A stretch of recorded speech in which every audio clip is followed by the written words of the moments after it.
Ah, c'est trop beau ces couleurs d'automne. J'adore cette saison. Il commence à faire soif. Boire un petit coup.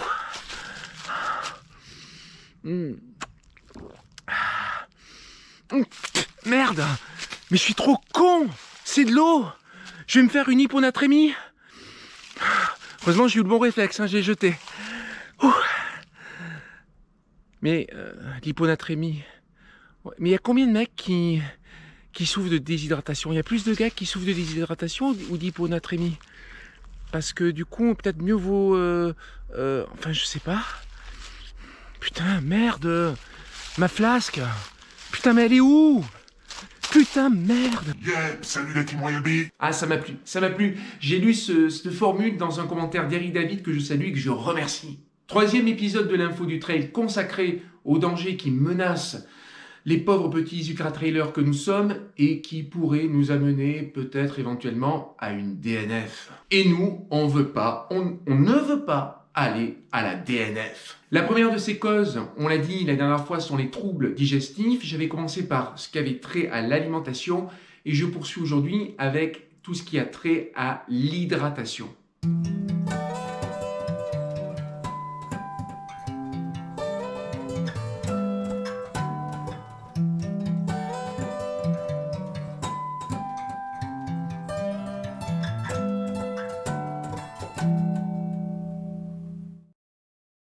Bon, je vous l'avoue, Je suis extrêmement en colère. et je commencerai par... Un coup de gueule.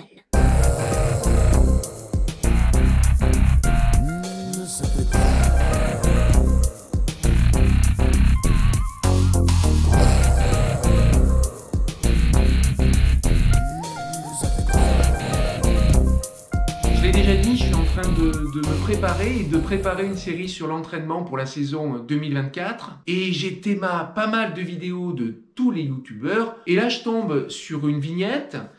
La vignette, c'est l'image de la vidéo. Et je vois comme intitulé « Arrêtez de boire de l'eau ». Cette vidéo émane d'un youtubeur qui a pignon sur web. Je ne dirais pas qu'il s'agit de Running Addict, car je suis tenu à un devoir de réserve. Donc je vois l'intitulé de cette vidéo, arrêtez de boire de l'eau, et là je me dis, il a choisi un titre qui est un peu trop tape à l'œil. Surtout que je ne percevais absolument pas dans cet intitulé une forme d'humour. Arrête de boire de l'eau. Putain mais, c'est qui parle? Arrête de boire de l'eau. C'est le syndrome Jeanne d'Arc ou quoi? Alors évidemment, qu'est-ce que je fais? Je clique! Et je commence à regarder la vidéo, et je me dis, c'est pas possible. Il n'avait pas annoncé, ou c'est pas annoncé, mais il va me faire un placement de produit. J'ai rien contre le placement de produit, j'ai rien contre la sponsorisation, j'ai rien contre la professionnalisation des vidéastes, absolument pas. En théorie, tout le monde y gagne. Les internautes y gagnent en recevant du contenu gratuit, bien qu'ils doivent essuyer quelques publicités, notamment des mid-rolls. Perso, je les ai... Voilà, si vous en trouvez qui traînent, vous me le dites, vous dénoncez la vidéo Royal Bâtard où il y a de la mid-roll et je lui tombe dessus. La mid-roll, c'est là où les publicités qui tombent pendant la vidéo. Et le youtubeur professionnel vide sa chaîne et ça lui permet de créer à nouveau du contenu de qualité ou pas. Non, ce qui m'a gêné dans cette vidéo, c'est que l'information, elle est incomplète. Voire, on est presque dans la mésinformation. Il y est question d'un sujet très sérieux, l'hydratation, où il y a 2 écueils principaux. Le premier qui est connu sans être vraiment bien connu, c'est la déshydratation. Et le second, c'est l'hyponatrémie. Donc je regarde la vidéo et l'accent est mis très vite sur le problème de l'hyponatrémie. Alors, vous allez me dire, qu'est-ce que l'hyponatrémie? Eh bien, c'est très simple. Ce mot qui sent le grec se compose de 2 éléments, hypo et natrémie. La natrémie, c'est le taux de sodium dans le sang correspondant à la concentration de sodium dans le plasma sanguin. On parle de natrémie normale lorsque ce taux est compris entre 136 et 145 millimoles par litre. Millimol, oui d'accord, millimol, ça fait penser à demi... Mais bon, c'est juste l'unité de mesure, voilà, c'est tout. C'est pas une blague, bien que ce soit un peu drôle quand même. Et hypo, H-Y-P-O, hein, pas H-I-2-P-O, ça n'a rien à voir avec hippopotame, le cheval des eaux. Hypo, ça a à voir avec hypogée, ça veut dire sous. Donc, l'hyponatrémie, c'est lorsque le taux de sodium est en dessous du taux normal de natrémie. Point. Alors ça commence, arrêtez de boire de l'eau plate. D'ailleurs, sur la vignette, il y a un petit ajout, la plate. Peut-être qu'il y a eu une petite prise de conscience. Et il ne faut pas boire de l'eau plate parce que, attention, c'est bien gentil de vouloir éviter la déshydratation, mais vous risquez de tomber dans le piège de l'hyponatrémie. Je continue à regarder la vidéo et là, il commence à évoquer les cas très graves qui peuvent être la conséquence d'une hyponatrémie.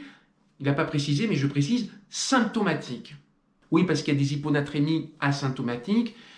Il ne se passe rien, l'organisme arrive à corriger le problème tout seul comme un grand. Et là, je me dis, il va dire boire de l'eau plate, bon, ok, c'est bien, mais il faut boire une eau qui vous apporte beaucoup de sels minéraux, type Saint-Yor. Là aussi, j'y reviendrai. Mais pas du tout, c'est pas du tout ce qui se passe. Et comme il ne le fait pas, je me dis, mais oh là, il va nous parler des boissons isotoniques. Et paf, ça loupe pas. Il nous montre les produits d'une certaine marque, il nous présente les produits de cette marque et il nous dit voilà ce qu'il vous faut.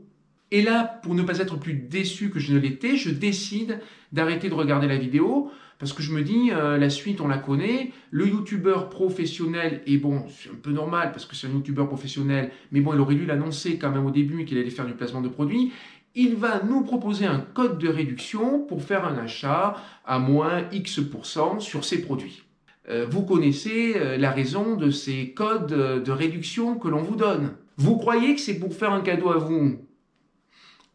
Un peu, certes. Mais n'oubliez pas que le youtubeur est payé une première fois par la marque pour présenter un produit de cette marque et une seconde fois en fonction du nombre de personnes qu'il aura incité à acheter ce produit. Et pour connaître le nombre de personnes qui ont acheté en ayant été recommandées par ce youtubeur, on donne à ce youtubeur un code promo qu'il donne à ses spectateurs, followers, je ne sais pas quel mot employer. Ils ont exploité ses facultés naturelles, modifié son apparence, si bien que les pigeons d'élevage ont parfois pris des formes aussi absurdes que variées. Et par rapport à ce volume d'achat, il touche un pourcentage sur les ventes. Bref, il m'a fait trembler en m'injectant une piqûre de rappel sur l'hyponatrémie, tout ça dans le seul but de me refourguer des boissons isotoniques d'une certaine marque. Ce qui me gêne, c'est lorsque la vidéo, sous couvert de vous donner des conseils pour la pratique de votre sport, a pour véritable intention de placer un produit, sans vous donner les 6 à 7 bons conseils pour bien vous hydrater, parce qu'en l'occurrence, là, il s'agit d'hydratation. Et je le répète, c'est un truc sérieux. Le placement de produit, s'il n'est pas accompagné d'un truc super solide sur le point abordé, ça fait naître la suspicion. La vidéo a-t-elle été faite pour donner de bons conseils sur l'hydratation ou pour placer un produit? La réponse est dans la question. De toute façon, je m'en fous. J'ai trouvé la solution et c'est très simple. La lèvre ou la bière de manière générale. Le problème, c'est que faut un décapsuleur ou sinon tu le fais avec les dents. Le problème, c'est que j'ai oublié le décapsuleur. Alors j'ai les dents. Oh, ça arrache, hein. Ça déshydrate pas, mais ça arrache. Ah, putain, c'est bon. Avec ça, ni déshydratation, ni hyponatrémie, juste le bonheur de l'ivresse. Let's go. Yeah. Putain, merde, je crois que c'est pas recyclable. Et voilà, ça c'est dit. Et maintenant, la vidéo qui va suivre va se décomposer en 2 parties. La première, je vais revenir en m'appuyant sur un travail scientifique sur cette notion d'hyponatrémie. Et la seconde partie, eh bien, je vais vous faire part des 6 à 7 conseils sur la manière dont on doit s'hydrater en trail et notamment en ultra trail, parce que c'est vraiment là, sur une durée très longue d'effort, où les enjeux deviennent importants.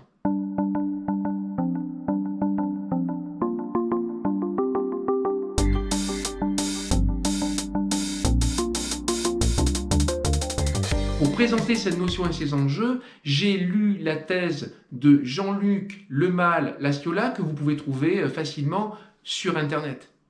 Elle s'intitule « L'impact du protocole d'hydratation à la soif sur la natrémie des coureurs de l'Ultra Trail du Mont Blanc 2015 ». Je vous rassure tout de suite, sur la totalité des coureurs qui ont participé à l'Ultra Trail du Mont Blanc 2015, et je peux vous dire qu'il y en avait déjà beaucoup en 2015, ouais, ça tapait déjà dans le plus de 1000, ouais, bien sûr, ouais. 1,5% a été victime d'hyponatrémie symptomatique. Oui, parce qu'attention, vous avez de l'hyponatrémie asymptomatique et de l'hyponatrémie symptomatique, un peu comme la Covid, si vous vous rappelez. L'hyponatrémie asymptomatique, ça a touché 67% des coureurs. Mais en réalité, l'organisme, il va mettre en place une réponse pour que tout retourne à la normale. Et avant la fin de la course, pour la plupart d'entre eux, les choses rentrent dans l'ordre. L'hyponatrémie symptomatique, eh bien là, vous développez des symptômes qui peuvent être bénins ou graves. Soit selon les recherches de Jean-Luc Lemal-Lastiola, en 2015 sur l'UTMB, 4 coureurs. Et sur les 4 coureurs, tout est rentré dans l'ordre, sauf hélas pour un coureur qui a eu une anurie prolongée. L'anurie, c'est l'absence d'élimination de l'urine de l'organisme. Donc ça peut vous amener à être dialysé. C'est un truc sérieux. On se rappelle de l'intitulé de la vidéo de Running Addict, arrêtez de boire de l'eau. Alors pourquoi il met ce titre racoleur? Parce qu'en effet, pour avoir un taux de sodium qui baisse et qui peut amener à l'hyponatrémie, eh bien, il y a une raison très simple. C'est d'une part, pendant l'exercice, vous transpirez et vous perdez beaucoup de sels minéraux.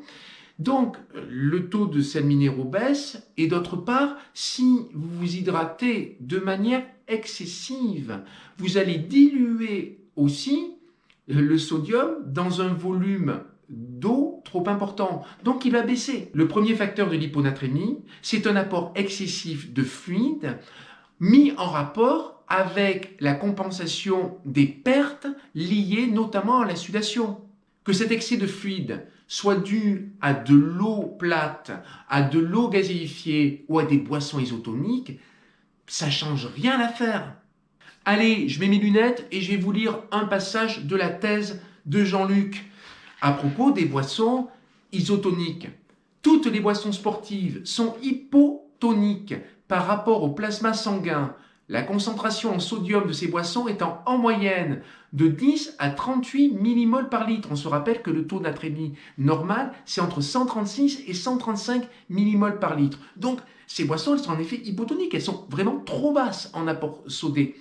Le volume excessif de fluide consommé va donc à l'encontre des effets protecteurs recherchés des boissons d'effort sodé quant au maintien d'une natrémie normale sur des efforts de longue durée. Allez hop, l'affaire est pliée.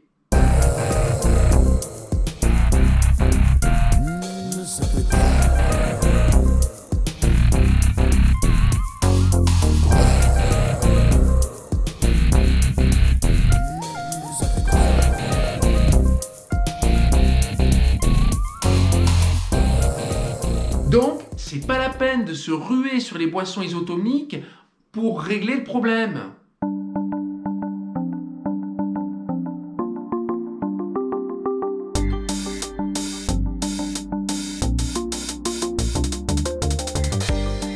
Et maintenant, on arrive au cœur du sujet de cette vidéo, comment s'hydrater dans un trail et surtout dans un ultra trail. Oui, tout comme pour l'alimentation, on ne s'hydrate pas de la même façon si on va faire une course dont la durée va être égale ou inférieure à 3 heures et une course dont la durée va aller au-delà, voire au-delà de 20 heures, au-delà de 30 heures. Ce ne sont pas les mêmes stratégies qui sont mises en place. Alors commençons par le trail court. Dans un trail court, comme on l'a dit la dernière fois, qu'est-ce qu'on va faire? On va bourriner. C'est une distance courte, on va pas passer beaucoup de temps sur la course. Par conséquent, qu'est-ce qu'on va faire? On va essayer de boire quelques gorgées. Si on arrive sur un effort de 2 heures, 3 heures à boire 1 litre, moi je dis bravo, hein. Oui, et oui, parce que ça secoue tellement, t'es tellement dans l'effort, tout ton sang il est dans les muscles là, comme ça, et tu vas essayer de boire une ou deux gorgées, en plus il faut que tu respires, t'as le rythme cardiaque qui est très élevé, tu vas vite, et la respiration fait que c'est difficile de caser une gorgée entre deux bouffées d'air. Bref, pour tout vous dire, sur les trails courts, pour ma part, je bois quasiment pas. Alors comment je fais pour pallier ce manque d'hydratation pendant 2 ou 3 heures? C'est très simple et c'est le même protocole d'ailleurs pour un ultra trail. Je bois bien la semaine, au minimum la semaine avant la course. Et puis après l'effort, je bois aussi de manière conséquente. C'est-à-dire, grosso modo, que par jour, je bois 1,5 litre minimum d'eau. Et pas n'importe quelle eau, de l'eau gazeuse. Et pourquoi de l'eau gazeuse? Eh bien, parce que l'eau gazeuse, vous l'avez deviné, elle est riche en sels minéraux. Ces fameux sels minéraux dont on a besoin pour éviter une carence en sodium et la fameuse et la désormais célèbre hyponatrémie. Par contre, sur un trail long et d'autant plus sur un ultra trail, je m'hydrate régulièrement dès la première heure. Régulièrement, ça veut dire 2-3 gorgées, quelque chose comme 100 ml, 150 ml par prise, toutes les 20 minutes. Attention, je fonctionne aussi à la soif. Quand vous dites que vous allez boire tous les 15 ou les 20 minutes, vous établissez un protocole qui n'est pas naturel. Dans la vie de tous les jours, au quotidien, vous ne buvez pas tous les 15 ou les 20 minutes. Je fais ça, c'est-à-dire que je m'oblige à faire attention à boire régulièrement. Mais pour autant, je continue à écouter mon corps, c'est-à-dire à boire à la soif. Si à un moment j'ai plus envie de boire et que je suis en possibilité de le faire, parce qu'il y a le problème aussi du rationnement dans l'ultra-trail. Si je suis en possibilité de le faire, je ne vais pas me priver.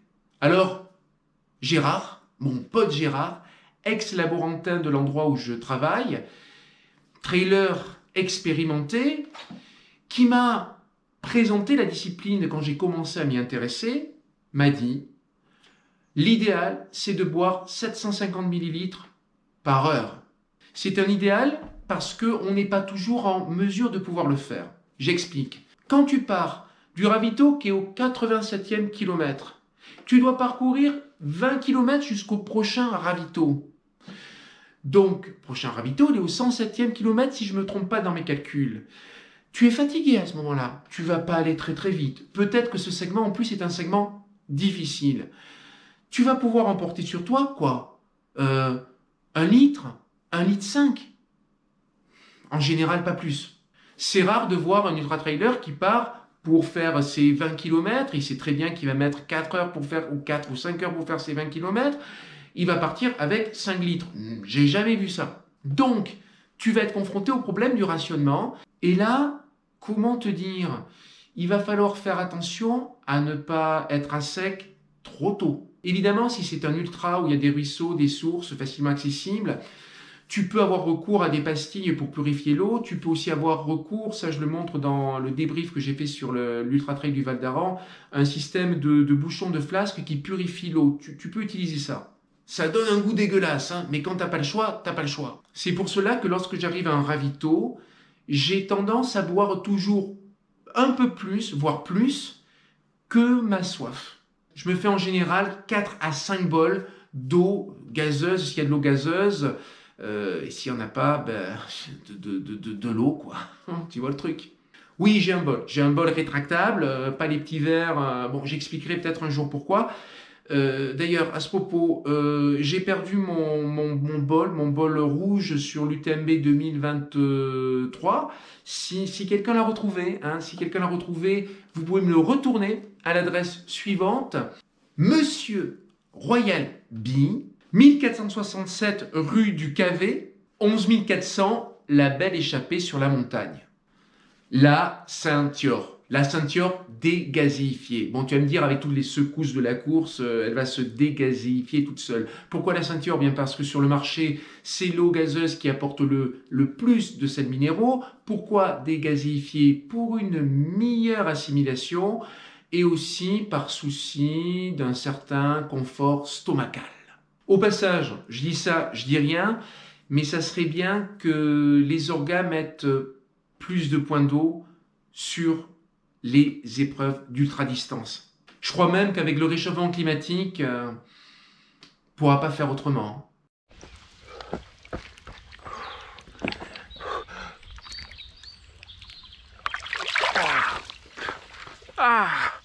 L'hydratation, c'est vachement important.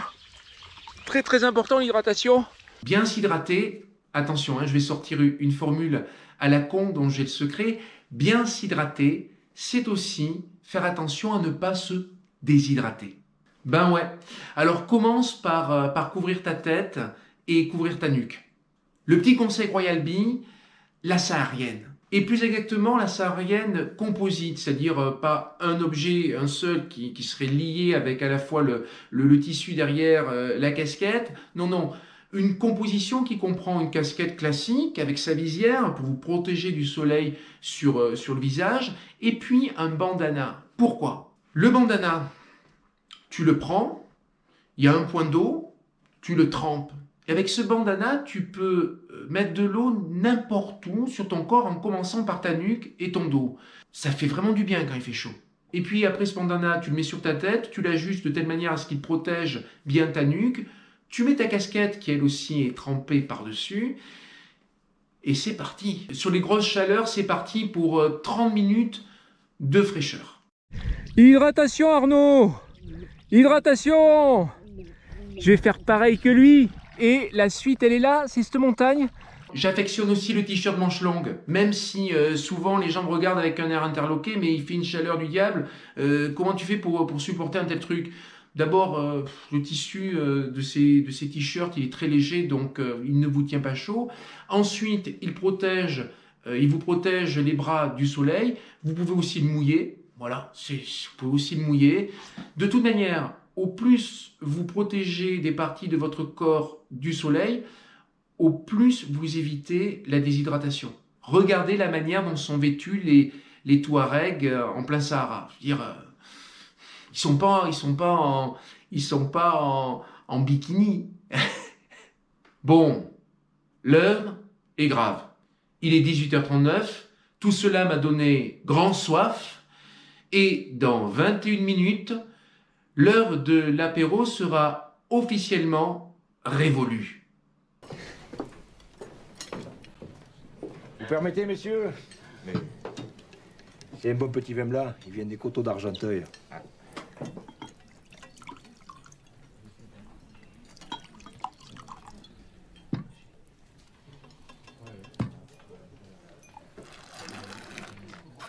Ah, il est bon. Ce pays est formidable. On manque de tout, sauf de vin. Je vous resserre peut-être. Je vous donne rendez-vous pour le prochain épisode de cette série sur l'info du trail consacrée aux dangers qui menacent l'ultra-trailer. Ça sera le 4e et il y sera question de la fatigue générale, de la pen cave et de la perte de motivation. Ciao.